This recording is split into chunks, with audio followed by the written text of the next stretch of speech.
Hello. He's the Oscar-winning writer of 14 film and TV screenplays, including Darling, Far From the Madding Crowd and The Glittering Prizes. He's also written 19 highly acclaimed novels and many other essays and translations. Now Frederic Raphael has taken up perhaps his biggest challenge yet. He's co-authored the screenplay of Eyes Wide Shut, the movie out this summer, the last offering from the legendary director Stanley Kubrick. Mr. Raphael's also written a memoir of his experience called Eyes Wide Open. Now, 20 years ago, Frederic Raphael predicted that writers would one day become more important to the cinema than directors. Does he still think that? I'm talking to Frederic Raphael one-on-one. Was that one prediction that you're prepared to swallow? My last casting as the Delphic Oracle, that was. Yes, I was wrong, I think. They've actually become quite unimportant because they've become serialized. I mean, one is replaced by another, is replaced by another. Tends to be the rule in big movies as they become more frantic in search of what? The great common denominator which you get everybody in the world to like the movie, which is, of course, fatuous. But that is the desire of marketing. I mean, within the Hollywood pecking order, there's a Gore Vidal joke about the Polish star who sleeps with the writer. That's still true, isn't it? I think writers can be quite sly in their influence. They can't be contractually, certain of it. By sly, I mean that you can suggest to people that it would perhaps not be a good idea to do that, or it might be a better idea to do this, or one can cast doubt on the person's talent, or whatever, in order to prevail. But it's a political role that he has rather than a contractually lofty one. And of course he can always be fired, which is why, on the whole, this is why people stick at it. Even being fired is quite a well-earned, quite a big earner. And it's also clear that from the book that when you were approached by Stanley Kubrick, you, as a writer, thought working with the great Kubrick would very much be a notch to have on your typewriter. As a writer, not exactly. I mean, as a screenwriter, there is a certain distinction because the great thing about being a writer. Well, I meant professionally in material terms. Well, I mean, it's the old thing about if you bother to keep, wheeling away bowling leg breaks and being the selectors ask you to play, you do think it's been worthwhile doing it. Whether cricket is therefore a worthwhile activity overall is another question entirely. Of course it is. So, yes, I mean, you're selected by the best guy. By the best guy, I mean the man whose movies I happen to admire most, certainly in the English-speaking world. So, why not give it a go?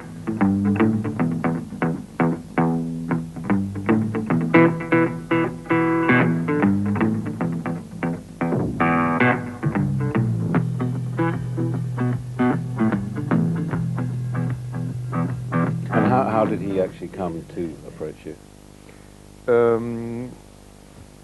Warily. That's to say, there were all sorts of inquiries from Warner Brothers, or through Warner Brothers, who were his kind of spokesman, asking whether I was, as they say, available. So you say available for what, and they say, we can't tell you.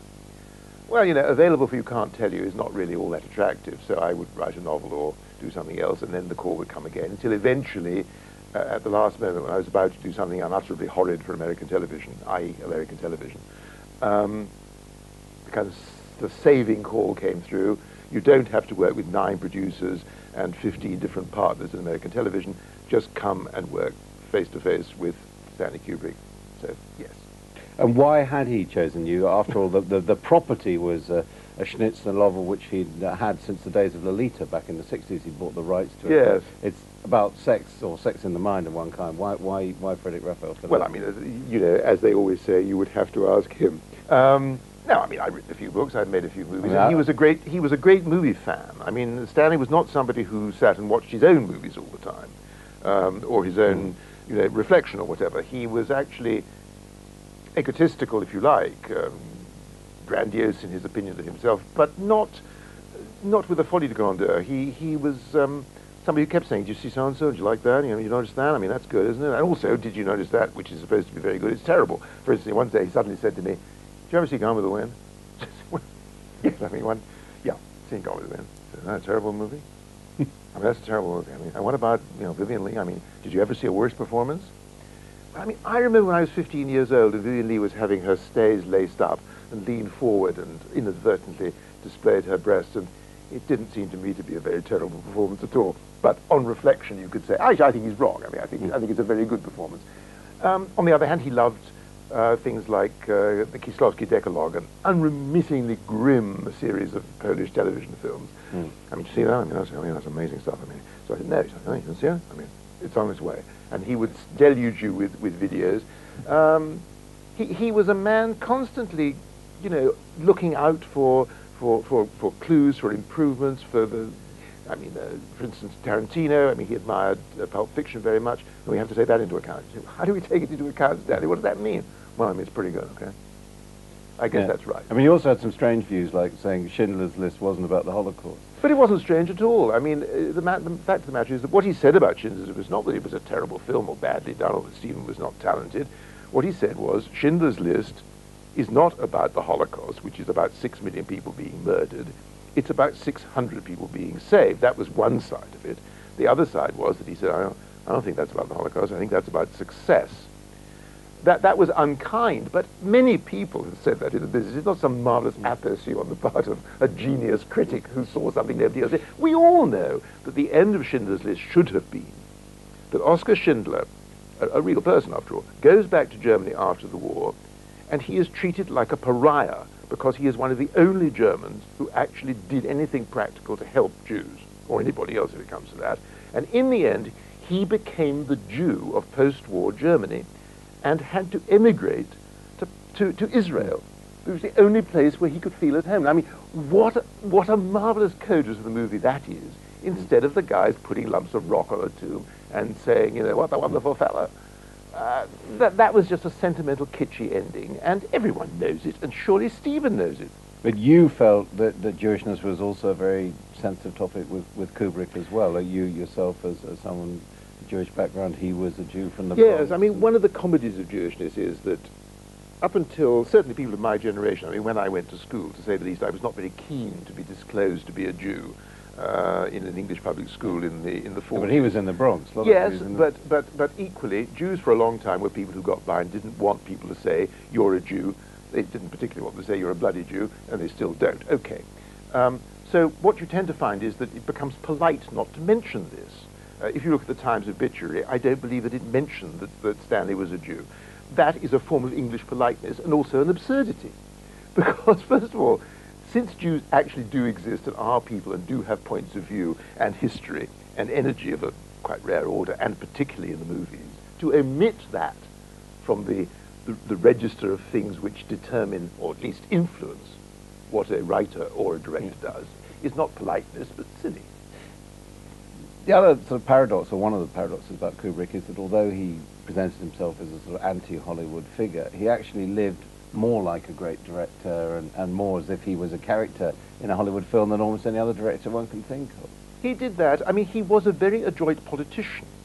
And I think we all have to be, in a sense, in the arts today, particularly in film, because if you're trying to get people to give you $60 million to make a picture which you want to make, not which they've asked you to make or which they think would be a good idea, you have to be pretty adroit, to say the least, in giving the impression that your claim on the studio for $60 million is irresistible. Because I am a genius, I'm a person you do not cross, I'm somebody you do not challenge. This verges, of course, on the tyrannical. I mean, the figure of the tyrant is somebody who, perhaps with extraordinary qualities, finally arrives at a situation where nobody may challenge him. Not only that, but like Hitler in the bunker, nobody may give him any good news, so that even at the last minute he is still winning the war by ordering phantom divisions into action. So Stanley was somebody who elected to become extraordinary. I don't mean he wasn't, but he improved himself in that department. But it was an extraordinary thing to do, to get Tom Cruise and Nicole Kidman, yourself, Warner Brothers at arm's length to make this film. That Nicole and Tom, I don't know because I've actually never met them, but I suspect that they, like me, thought, wow. That's what they've said. Yes, yeah. I mean, and why wouldn't they? Even if Kasparov brings a sort of ordinary chess player or a good chess player up and says, do you feel like a gay? And think, Kasparov? Yeah. Okay. Now, don't imagine for 1 second that once the board is set out, Kasparov is going to say, you know, you're a nice fellow, so I won't now do this. No, I will bloody well do this. And don't imagine for 1 second that I've asked you here in order to give you just a nice time. I'm going to beat the hell out of you. Nevertheless, you're playing chess with Kasparov. So you accept that Yeah, Kubrick was Kasparov, the greatest director, in spite of... In the English-speaking world, certainly, yes. I mean, for me, Antonioni is is a greater director. Antonioni doesn't make films anymore. I think Antonioni had something, well, something more charming, more loving. I mean, when Antonioni filmed Monica Vitti, somehow the camera made love to her. Whether Stanley's camera makes love to Nicola, I'm not in a position to tell you. Perhaps it does. Well, this is completely bizarre. You're a co-writer of the film. You've got the credit. It's out. Yet you haven't been invited by Warner Brothers to see it. Well, you're looking at somebody who, for some reason which you would have to ask them about, appears to be in disgrace. But as you can see, I bear it with my usual equanimity. Why are you in disgrace? Because I wrote a book. I mean, the thing is that why was Mandelstam in disgrace when he wrote a poem about Stalin? Stalin had 99.9% of the Russian people supposedly cheering his every move. He controlled the press so that Mandelstam's poem could not be printed. Warner Brothers would, of course, like to be doing the same thing. And eventually he killed him because he had the nerve to say, you know, he's a little fella and he kills people. I haven't said anything like that. I've actually portrayed Stanley in a more genial light, I believe, and intended than anybody else. But Warner Brothers, like Stalin, would like to kill me because they didn't say I could say what I've said. But luckily in the United States they have the First Amendment, and in the United Kingdom they have freedom of speech. So I think that with any luck I shall get away with it. Frederic Raphael, we must pause there. More one-on-one in a moment.